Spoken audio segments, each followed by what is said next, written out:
میرے دوستو، اگر آپ نے اس ویڈیو کو کلک کیا ہے تو یقیناً آپ دین کی باتیں جاننا چاہتے ہیں، لہٰذا آپ پوری ویڈیو دیکھیے تاکہ دین کی بات اچھی طرح سے سمجھ میں آ جائے۔ میرے دوستو، آخرت کا عقیدہ بھی خدا کی ہستی کے عقیدہ کی طرح دین و مذہب کی اہم بنیاد ہے۔ اگر یہ مان لیا جائے کہ انسان کی زندگی بس یہی دنیاوی زندگی ہے اور اس کے بعد اعمال کی جزا اور سزا کا کوئی عالم نہیں ہے، تو پھر انسان کو کسی دین اور کسی مذہبی تعلیم کی مطلق ضرورت نہیں ہے۔ پھر تو اس کا مذہب بس یہ ہونا چاہیے کہ اس دنیا میں رہو اور عیش و آرام سے زندگی گزارو، کیونکہ ہمیں مرنا نہیں ہے۔ لیکن میرے دوستو، عقیدہ آخرت کی اسی اہمیت کی وجہ سے قرآن پاک میں جا بجا ایمان باللہ اور ایمان بالیوم الآخر، یعنی ہمارا آخرت کے اوپر ایمان ہونا چاہیے کا ذکر ساتھ ساتھ کیا گیا ہے۔ کہیں اللہ نے ارشاد فرمایا یؤمنون باللہ وبالیوم الآخر،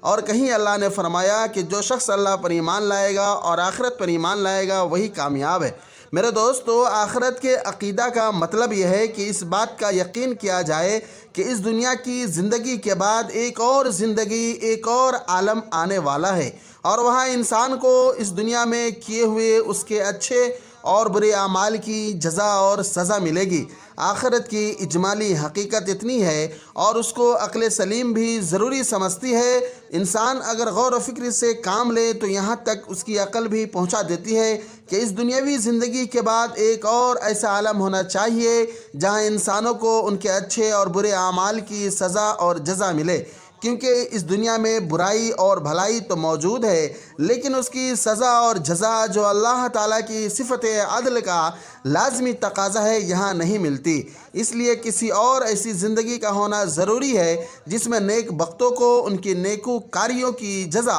اور مجرموں کو ان کی مجرمانہ بدکرداریوں کی سزا ملے۔ اس کو ذرا اور تفصیل سے یوں سمجھیے کہ اس دنیا میں ہم دیکھتے ہیں کہ بہت سے پیشہ ور مجرم عمر بھر بڑے ظلم اور پاپ کرتے ہیں، لوگوں کی جان و مال پر ڈاکے ڈالتے ہیں، بندگان خدا کے حق مارتے ہیں، کمزوروں غریبوں کو ستاتے ہیں، رشوتیں لیتے اور خیانتیں کرتے ہیں، اور عمر بھر عیش کرتے ہوئے بلکہ اولاد کے لیے بھی عیش و عشرت کا بہت کچھ سامان چھوڑ کے اس دنیا سے چلے جاتے ہیں۔ اور اس کے برعکس اللہ کے بہت سے بندوں کو اس حال میں بھی دیکھا جاتا ہے کہ وہ بیچارے بڑی پرہیزگاری اور پارسائی کی زندگی گزارتے ہیں، کسی پر ظلم نہیں کرتے، کسی کے ساتھ دغا اور دھوکہ نہیں کرتے، کسی کا حق نہیں مارتے، اللہ کی عبادت بھی کرتے ہیں، اس کی مخلوق کی خدمت بھی کرتے ہیں۔ اس کے باوجود طرح طرح کی تکلیفوں اور پریشانیوں میں مبتلا رہتے ہیں، غربت و افلاس اور بیماریوں کا سلسلہ رہتا ہے، اور اسی حال میں زندگی کے دن پورے کر کے بیچارے اس دنیا سے چلے بھی جاتے ہیں، اور نہیں دیکھا جاتا کہ ان کی اس نیکی اور پارسائی کا کوئی بھی صلہ اس دنیا میں ان کو ملا۔ تو اگر اس دنیاوی زندگی کے بعد بھی کوئی اور ایسا عالم اور ایسی زندگی نہ ہو جہاں ان نیکوکاروں اور بدکاروں کے درمیان اپنے اپنے کیے کی جزا اور سزا ملے، تو یقیناً خدا پر الزام آئے گا کہ اس کے یہاں دنیا کے بے انصاف حکومتوں سے بھی زیادہ اندھیر ہے، اور ظاہر ہے کہ کوئی سلیم عقل اس کو قبول نہیں کر سکتی۔ میرے دوستو، اللہ کی ہستی تو بہت بلند ہے، وہ تو مالک الملک ہے اور حکم الحاکمین ہے۔ یہ طرز عمل تو کسی بھلے آدمی کے بھی شایع نشان نہیں کہ وہ شریفوں اور شریروں اور پرہیزگاروں اور پیشہ ور مجرموں کو ایک نظر سے دیکھے اور سب کے ساتھ یکساں برتاؤ کرے۔ قرآن مجید نے اسی بات کو اپنے بلیغ معجزانہ انداز میں اور نہایت مختصر الفاظ میں اس طرح بیان کیا ہے، جس کا ترجمہ ہے: کیا ہم اپنے فرمانبردار بندوں کو مجرموں نافرمانوں کی طرح کر دیں گے اور دونوں گروہوں کے ساتھ یکساں معاملہ کریں گے؟ ایک دوسری جگہ اللہ نے قرآن میں ارشاد فرمایا: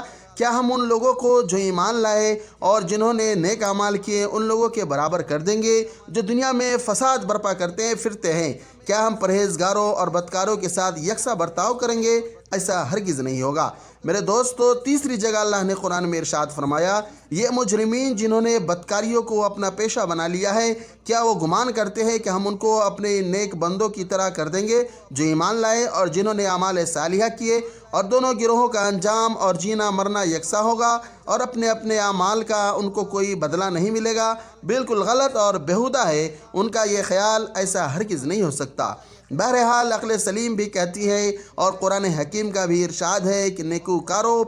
پرہیزگاروں کو ان کی نیکی اور پرہیزگاری کی اور مجرموں بدکاروں کو ان کی بدکرداری کی جزا اور سزا ملنی ضروری ہے، اور جب وہ اس دنیا میں نہیں مل رہی ہے تو اس دنیاوی زندگی کے بعد کوئی اور زندگی، کوئی اور عالم ہونا چاہیے جہاں یہ جزا اور سزا ملے اور اللہ تعالیٰ کی صفت عدل کا تقاضا پورا ہو، بس وہی عالم آخرت ہے۔ میرے دوستو، لیکن یہاں یہ سوال پیدا ہو سکتا ہے کہ اچھے اور برے اعمال کی جزا اور سزا کو، یعنی ثواب اور عذاب کو عالم آخرت کے لیے کیوں مؤخر کیا گیا، اور کیوں نہ اسی دنیا میں اس کا بھی حساب کر دیا گیا؟ تو اس کا جواب یہ ہے کہ اللہ تعالیٰ اپنے فرمانبردار اور نیکوکار بندوں کا جو صلہ اور انعام دینا چاہتا ہے اور جیسی لذت اور مسرت سے بھرپور غیر فانی زندگی ان کو بخشنا چاہتا ہے، جو اس کی شان رحمت اور صفت کریمی کا تقاضا ہے، اس کا اس دنیا میں کوئی امکان ہی نہیں ہے۔ اور اسی طرح نافرمان اور باغی و سرکش مجرموں کو وہ سخت سزا اور لرزہ خیز عذاب دینا چاہتا ہے جو اس کی شان جلالی اور صفت قہاری کا تقاضا ہے، اس کی برداشت کی بھی ہماری اس دنیا میں طاقت نہیں ہے۔ یعنی وہ ایسا سخت اور المناک ہے کہ اگر اس دنیا میں اس کا ظہور ہو جائے تو یہاں کا سارا چین و آرام ختم ہو جائے، یہ پوری دنیا سوخت ہو کر رہ جائے۔ ہماری یہ دنیا تو بہت ہی کمزور اور ناپائیدار دنیا ہے۔ آخرت کے مقابلے میں ہماری اس دنیا کی حیثیت بالکل وہ ہے جو ہماری اس دنیا اور اس زندگی کے مقابلے میں ماں کے پیٹ والی زندگی کی تھی۔ اس دنیا میں آنے سے پہلے ہر آدمی چند مہینے اپنی ماں کے پیٹ میں رہ کے آیا ہے، وہ اس کی سب سے پہلی دنیا تھی اور بڑی محدود دنیا تھی۔ اللہ تعالیٰ اولاد آدم کو جو کچھ عطا فرمانا چاہتا تھا اور جہاں تک پہنچانا چاہتا تھا وہ ماں کے پیٹ والی اس پہلی دنیا میں ممکن نہیں تھا، اس لیے انسان کو اس دنیا میں لایا گیا۔ بالکل اسی طرح سمجھانا چاہیے کہ اس دنیاوی زندگی کی نیک کرداری کے صلہ میں اللہ تعالیٰ اپنے فرمانبردار اور پرہیزگار بندوں کو جن انعامات سے نوازنا چاہتا ہے